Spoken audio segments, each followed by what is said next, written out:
Hello guys, magluluto tayo ng specialty ng Zamboanga guys. To, sikat to guys yung indulsaw guys. Ito, may sangkap na tayo dito guys. Yung napili natin yung pork belly guys ha. Kasi mataba, mayroong taba-taba siya konti guys ha. Pwede naman yung ibang party ng baboy guys. Yung marami din magagamit yung sa sa hita yon. Sangkap natin guys, onion lang yun. Onion, ahos, paminta, laurel. Yun na guys ha? Pati yung pinya guys, yung juice ng pinya. Kung wala, yun na, pili lang kayo ng isang pouch ng tidbits dyan. Okay na yun guys ha? Yan, para maging sarap tong natin endulsaw.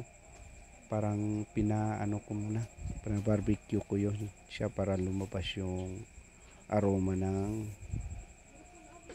baboy natin guys ha. Kasi pag ganyan guys, so parang ina-barbecue natin guys. Yan, gamit lang tayo ng frying pan. Kung wala, yung kahit kawali guys ha. Tapos kung brown brown na guys, lagay na natin sa paglulutuan natin guys. Dito natin to palalambutin na guys ha. Lagay tayo ng mga yung pang aroma natin guys, onion, ahos, yun, paminta, laurel.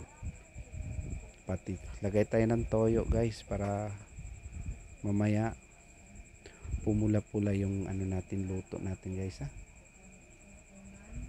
Yun, tapos lagay tayo ng mga seasoning guys. Wala na kasi akong chicken cubes, lagay ako ng ibang seasoning. Yon, kahit ano naman lagay natin guys, pang palasa, okay na yun yung guys ha. Yun na guys ha. Yan, basic na basic lang yung mga ingredients natin guys ha. Sangkap.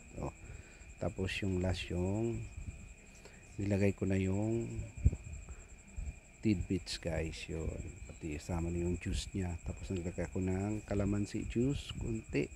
Tapos yung balat, lagay ko yung dalawang balat nya para tanggal lang sa din yung guys.